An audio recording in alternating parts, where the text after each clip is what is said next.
عبداللہ بن مسعود رضی اللہ عنہ نے فرمایا اللہ اور اس کے رسول صلی اللہ علیہ وسلم کی۔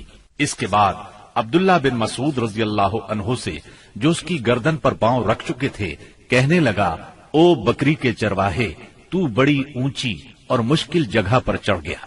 واضح رہے کہ عبداللہ بن مسعود رضی اللہ عنہ مکے میں بکریاں چرایا کرتے تھے۔ اس گفتگو کے بعد عبداللہ بن مسعود رضی اللہ عنہ نے اس کا سر کاٹ لیا اور رسول اللہ صلی اللہ علیہ وسلم کی خدمت میں لا کر حاضر کرتے ہوئے عرض کیا یا رسول اللہ صلی اللہ علیہ وسلم، یہ رہا اللہ کے دشمن ابو جہل کا سر۔ آپ نے 3 بار فرمایا واقعی اس اللہ کی قسم جس کے سوا کوئی معبود نہیں۔ اس کے بعد فرمایا اللہ اکبر، الحمد للہ الذی صدق وعدہ ونصر عبدہ وہزم الاحزاب وحدہ۔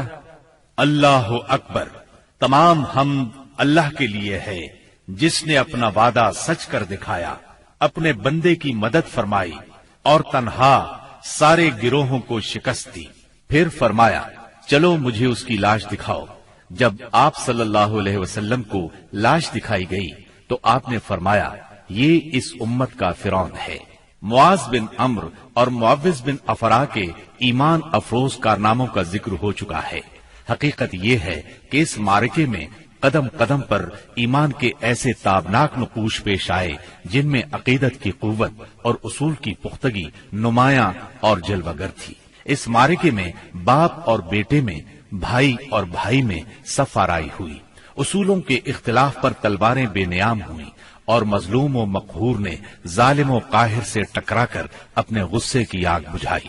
ابن عباس رضی اللہ عنہ سے روایت ہے کہ نبی صلی اللہ علیہ وسلم نے صحابہ کرام سے فرمایا مجھے معلوم ہے کہ بنو ہاشم وغیرہ کے کچھ لوگ زبردستی میدان جنگ میں لائے گئے ہیں، انہیں ہماری جنگ سے کوئی سروکار نہیں ہے، لہذا بنو ہاشم کا کوئی آدمی کسی کی زد میں آ جائے تو وہ قتل نہ کرے، اور ابو البختری بن ہشام کسی کی زد میں آ جائے تو وہ اسے قتل نہ کرے، اور عباس بن عبد المطلب کسی کی زد میں آ جائے تو وہ بھی انہیں قتل نہ کرے کیونکہ وہ بالجبر لائے گئے ہیں۔ اس پر عتبہ کے صاحبزادے ابو حذیفہ رضی اللہ عنہ نے کہا کیا ہم اپنے باپ بیٹوں، بھائیوں اور کنبے قبیلے کے لوگوں کو قتل کریں گے اور عباس کو چھوڑ دیں گے؟ اللہ کی قسم اگر اس سے میری مٹ بھیڑ ہو گئی تو میں اسے تلوار کی لگام پہنا دوں گا۔ یہ خبر رسول اللہ صلی اللہ علیہ وسلم کو پہنچی تو آپ نے عمر بن خطاب رضی اللہ عنہ سے فرمایا کیا رسول اللہ صلی اللہ علیہ وسلم کے چچا کے چہرے پر تلوار ماری جائے گی؟ عمر رضی اللہ عنہ نے کہا یا رسول اللہ مجھے چھوڑیے، میں تلوار سے اس شخص کی گردن اڑا دوں، کیونکہ اللہ کی قسم یہ شخص منافق ہو گیا ہے۔ بعد میں ابو حذیفہ رضی اللہ عنہ کہا کرتے تھے اس دن میں نے جو بات کہہ دی تھی اس کی وجہ سے مجھے برابر خوف لگا رہتا ہے، صرف یہی صورت ہے کہ میری شہادت اس کا کفارہ بن جائے، اور بالآخر وہ یمامہ کی جنگ میں شہید ہو ہی گئے۔ ابو البختری کو قتل کرنے سے اس لیے منع کیا گیا تھا کہ مکے میں یہ شخص سب سے زیادہ رسول اللہ صلی اللہ علیہ وسلم کی ایذا رسانی سے اپنا ہاتھ روکے ہوئے تھا، آپ کو کسی قسم کی تکلیف نہ پہنچاتا تھا اور نہ اس کی طرف سے کوئی ناگوار بات سننے میں آتی تھی، اور یہ ان لوگوں میں سے تھا جنہوں نے بنی ہاشم اور بنی مطلب کے بائیکاٹ کا صحیفہ چاک کیا تھا۔ لیکن ان سب کے باوجود ابو البختری کو قتل کر دیا گیا۔ ہوا یہ کہ مجزر بن زیاد سے اس کی مد بھیڑ ہو گئی، اس کے ساتھ اس کا ایک اور ساتھی بھی تھا، دونوں ساتھ ساتھ لڑ رہے تھے۔ مجزر نے کہا ابو البختری، رسول اللہ صلی اللہ علیہ وسلم نے ہمیں آپ کو قتل کرنے سے منع کیا ہے۔ اس نے کہا اور میرا ساتھی؟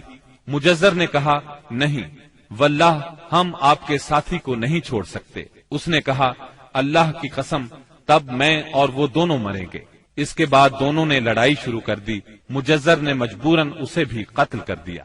مکے کے اندر جاہلیت کے زمانے سے عبد الرحمن بن عوف رضی اللہ عنہ اور امیہ بن خلف میں باہم دوستی تھی۔ جنگ بدر کے روز امیہ اپنے لڑکے علی کا ہاتھ پکڑے کھڑا تھا کہ اتنے میں ادھر سے عبد الرحمن بن عوف کا گزر ہوا۔ وہ دشمن سے کچھ زرہیں چھین کر لادے لیے جا رہے تھے۔ امیہ نے انہیں دیکھ کر کہا، کیا تمہیں میری ضرورت ہے؟ میں تمہاری ان زرہوں سے بہتر ہوں۔ آج جیسا منظر تو میں نے دیکھا ہی نہیں۔ کیا تمہیں دودھ کی حاجت نہیں؟ مطلب یہ تھا کہ جو مجھے قید کرے گا میں اسے فدیے میں خوب ددھیل اونٹنیاں دوں گا۔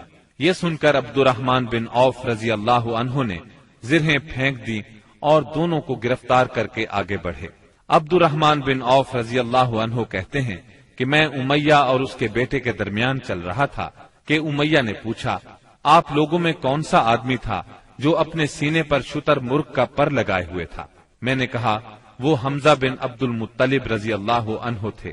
امیہ نے کہا، یہی شخص ہے جس نے ہمارے اندر تباہی مچا رکھی تھی۔ سیدنا عبد الرحمن رضی اللہ عنہ کہتے ہیں کہ واللہ میں ان دونوں کو لیے جا رہا تھا کہ اچانک بلال رضی اللہ عنہ نے امیہ کو میرے ساتھ دیکھ لیا تو انہوں نے کہا، او ہو کفار کا سرغنہ امیہ بن خلف، اب یا تو میں بچوں گا یا یہ بچے گا۔ میں نے کہا، اے بلال رضی اللہ عنہ، یہ میرا قیدی ہے۔ انہوں نے کہا، اب یا تو میں رہوں گا یا یہ رہے گا۔ پھر نہایت بلند آواز سے پکارا، اے اللہ کے مددگارو، یہ رہا کفار کا سرغنہ امیہ بن خلف، اب یا تو میں رہوں گا یا یہ رہے گا۔ عبد الرحمن بن عوف رضی اللہ عنہ کہتے ہیں کہ اتنے میں لوگوں نے ہمیں گھیرے میں لے لیا۔ میں ان کا بچاؤ کر رہا تھا مگر ایک آدمی نے تلوار سے اس کے بیٹے کے پاؤں پر ضرب لگائی اور وہ وہیں گر گیا۔ ادھر امیہ نے اتنے زور سے چیخ ماری کہ میں نے ویسی چیخ کبھی سنی ہی نہ تھی۔ میں نے کہا، نکل بھاگو، مگر آج بھاگنے کی گنجائش نہیں۔ اللہ کی قسم میں تمہارے کچھ کام نہیں آ سکتا۔ عبد الرحمن رضی اللہ عنہ فرماتے ہیں کہ لوگوں نے اپنی تلواروں سے ان دونوں کو کاٹ کر ان کا کام تمام کر دیا۔ اس کے بعد عبد الرحمن بن عوف رضی اللہ عنہ کہا کرتے تھے، اللہ بلال رضی اللہ عنہ پر رحم کرے، میری زرہیں بھی گئیں اور میرے قیدی کے بارے میں مجھے تڑپا بھی دیا۔ سیدنا عمر بن خطاب رضی اللہ عنہ نے اپنے ماموں عاص بن ہشام بن مغیرہ کو قتل کیا۔ سیدنا ابو بکر صدیق رضی اللہ عنہ نے اپنے بیٹے عبد الرحمن کو، جو اس وقت مشرکین کے ہمراہ تھے، پکار کر کہا، او خبیث، میرا مال کہاں ہے؟ عبد الرحمن نے جواب میں ایک شعر کہا جس کا ترجمہ یوں ہے، ہتھیار، تیز رو گھوڑے اور اس تلوار کے سوا کچھ باقی نہیں جو بڑھاپے کی گمراہی کا خاتمہ کرتی ہے۔ جس وقت مسلمانوں نے مشرکین کی گرفتاری شروع کی، رسول اللہ صلی اللہ علیہ وسلم چھپر میں تشریف فرما تھے اور سعد بن معاذ رضی اللہ عنہ تلوار حمائل کیے دروازے پر پہرا دے رہے تھے۔ رسول اللہ صلی اللہ علیہ وسلم نے دیکھا کہ سعد رضی اللہ عنہ کے چہرے پر لوگوں کی اس حرکت کا ناگوار اثر پڑ رہا ہے۔ آپ نے فرمایا، اے سعد، ایسا محسوس ہوتا ہے کہ تم کو مسلمانوں کا یہ کام ناگوار ہے۔ انہوں نے کہا، جی ہاں، اللہ کی قسم، اے اللہ کے رسول، یہ اہل شرک کے ساتھ پہلا معرکہ ہے جس کا موقع اللہ نے ہمیں فراہم کیا ہے، اس لیے اہل شرک کو باقی چھوڑنے کی بجائے مجھے یہ بات زیادہ پسند ہے کہ انہیں خوب قتل کیا جائے اور اچھی طرح کچل دیا جائے۔ اس جنگ میں عکاشہ بن محصن اسدی رضی اللہ عنہ کی تلوار ٹوٹ گئی۔ وہ رسول اللہ صلی اللہ علیہ وسلم کی خدمت میں حاضر ہوئے۔ آپ نے انہیں ایک چھڑی تھما دی اور فرمایا، عکاشہ، اسی سے لڑائی کرو۔ عکاشہ نے اسے رسول اللہ صلی اللہ علیہ وسلم سے لے کر ہلایا تو وہ ایک لمبی، مضبوط اور چمچم کرتی ہوئی سفید تلوار میں تبدیل ہو گئی۔ پھر انہوں نے اسی سے لڑائی کی یہاں تک کہ اللہ نے مسلمانوں کو فتح نصیب فرمائی۔ اس تلوار کا نام اون یعنی مدد رکھا گیا تھا۔ یہ تلوار مستقلاً عکاشہ رضی اللہ عنہ کے پاس رہی اور وہ اسی کو لڑائیوں میں استعمال کرتے رہے، یہاں تک کہ دور صدیقی میں مرتدین کے خلاف جنگ کرتے ہوئے شہید ہو گئے۔ اس وقت بھی یہ تلوار ان کے پاس ہی تھی۔ خاتمہ جنگ کے بعد مصعب بن عمیر ابدری رضی اللہ عنہ اپنے بھائی ابو عزیز عمیر ابدری کے پاس سے گزرے۔ ابو عزیز نے مسلمانوں کے خلاف جنگ لڑی تھی اور اس وقت ایک انصاری صحابی اس کا ہاتھ باندھ رہے تھے۔ مصعب نے اس انصاری سے کہا، اس شخص کے ذریعے اپنے ہاتھ مضبوط کرنا، اس کی ماں بڑی مالدار ہے، وہ غالباً تمہیں اچھا فدیہ دے گی۔ اس پر ابو عزیز نے اپنے بھائی مصعب رضی اللہ عنہ سے کہا، کیا میرے بارے میں تمہاری یہی وصیت ہے؟ مصعب رضی اللہ عنہ نے فرمایا، ہاں، تمہاری بجائے یہ انصاری میرا بھائی ہے۔ جب مشرکین کی لاشوں کو کنویں میں ڈالنے کا حکم دیا گیا اور عتبہ بن ربیعہ کو کنویں کی طرف گھسیٹ کر لے جایا جانے لگا تو رسول اللہ صلی اللہ علیہ وسلم نے اس کے صاحبزادے ابو حذیفہ رضی اللہ عنہ کے چہرے پر نظر ڈالی، دیکھا تو غمزدہ تھے، چہرہ بدلا ہوا تھا۔ آپ صلی اللہ علیہ وسلم نے فرمایا، ابو حذیفہ، غالباً اپنے والد کے سلسلے میں تمہارے دل کے اندر کچھ احساسات ہیں۔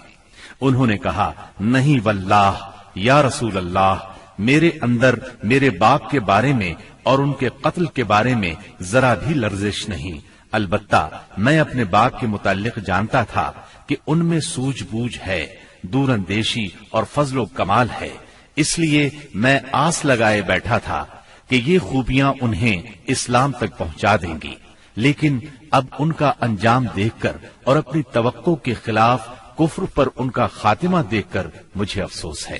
اس پر رسول اللہ صلی اللہ علیہ وسلم نے سیدنا ابو حذیفہ رضی اللہ عنہ کے حق میں دعائے خیر فرمائی اور ان سے بھلی بات کہی۔ آخرکار اسلام نے کفر پر فتح پائی۔ اس غزوہ بدر میں قریش کا سردار ابو جہل بھی مارا گیا۔ یہ وہی ابو جہل تھا جس نے نبی کریم صلی اللہ علیہ وسلم اور مسلمانوں پر ظلم و ستم کے پہاڑ توڑے تھے۔ 70 کافر موت کے گھاٹ اترے، 70 ہی گرفتار ہوئے، باقی دم دبا کر بھاگ نکلے۔ مسلمانوں میں صرف 14 شہید ہوئے، ان میں 6 مہاجر اور 8 انصاری تھے۔ اس جنگ نے اسلام کے دشمنوں کی طاقت کا جنازہ نکال دیا، ان کا بھرم کھل گیا اور ان کا غرور خاک میں مل گیا۔ جب رسول اللہ صلی اللہ علیہ وسلم مدینہ پہنچ چکے تو آپ نے قیدیوں کے بارے میں مشورہ کیا۔ سیدنا ابو بکر نے فدیہ لینے کی رائے دی، جبکہ سیدنا عمر کی رائے یہ تھی کہ انہیں قتل کر دیا جائے۔ انہوں نے فرمایا، میرا قریبی میرے حوالے کریں اور میں اسے قتل کروں۔ عقیل بن ابی طالب سیدنا علی کے حوالے کریں، وہ اس کی گردن کو اڑائیں، یہاں تک کہ اللہ کو معلوم ہو جائے کہ ہمارے دلوں میں مشرکین کے لیے کوئی نرم گوشہ نہیں ہے، اور یہ حضرات مشرکین کے ائمہ اور قائدین ہیں۔ رسول اللہ صلی اللہ علیہ وسلم نے فدیہ لینا طے کیا۔ یہ فدیہ 4000 سے 3000 اور کم از کم 1000 درہم تک تھا، اور ان میں سے جو لکھنا پڑھنا جانتے تھے ان کا فدیہ یہ قرار دیا گیا کہ وہ 10 بچوں کو لکھنا پڑھنا سکھا دیں۔ غزوہ بدر میں قریش کے 70 آدمی مارے گئے، ان میں عتبہ اور ابو جہل جیسے رئیس شامل تھے۔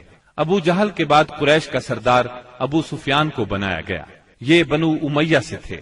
اس طرح بنو امیہ کے وقار میں اضافہ ہو گیا۔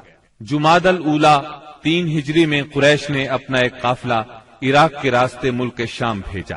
یہ راستہ نجد سے ہو کر شام جاتا تھا اور مدینے کے قریب سے نہیں گزرتا تھا۔ اس قافلے کی قیادت صفوان بن امیہ کر رہا تھا۔ رسول اللہ صلی اللہ علیہ وسلم کو اس کا علم ہو گیا۔ آپ نے سیدنا زید بن حارثہ رضی اللہ عنہ کی کمان میں 200 سواروں کا ایک دستہ بھیج دیا۔ قریش کا قافلہ نجد میں قردہ نامی ایک چشمے پر پڑاؤ ڈال رہا تھا کہ سیدنا زید رضی اللہ عنہ نے اس پر حملہ کر دیا۔ نتیجہ یہ ہوا کہ پورا قافلہ ان کے قبضے میں آ گیا، البتہ اس میں جتنے آدمی تھے سب نکل بھاگے۔ صرف قافلے کا رہنما فرات بن حیان گرفتار ہو سکا، اس نے اسلام قبول کر لیا۔ مال غنیمت کی مقدار 1,00,000 درہم تھی، اور غزوہ بدر کے بعد قریش کے لیے یہ سب سے زیادہ تکلیف دہ مار تھی۔ غزوہ بدر کے بعد غزوات کے سلسلے میں تیزی آ گئی۔ 3 ہجری میں غزوہ بحران، غزوہ غطفان، غزوہ حمیر الاسد اور غزوہ احد اس سال کامیابی سے لڑے گئے۔ البتہ غزوہ احد واحد غزوہ ہے جس میں مسلمانوں کو بہت تکلیف دہ صورتحال کا سامنا کرنا پڑا۔ اپنی ایک غلطی کی وجہ سے وقتی طور پر شکست کا منہ دیکھنا پڑا۔ بدر میں ذلت آمیز شکست اور قریش کے بڑے بڑے سرداروں کے قتل کے بعد مکہ معظمہ کے ہر گھر میں کوہرام مچ گیا۔ اب قریش کے سردار ابو سفیان تھے، ان کی یہ ذمہ داری تھی کہ وہ غزوہ بدر کے مقتولین کا انتقام لیں۔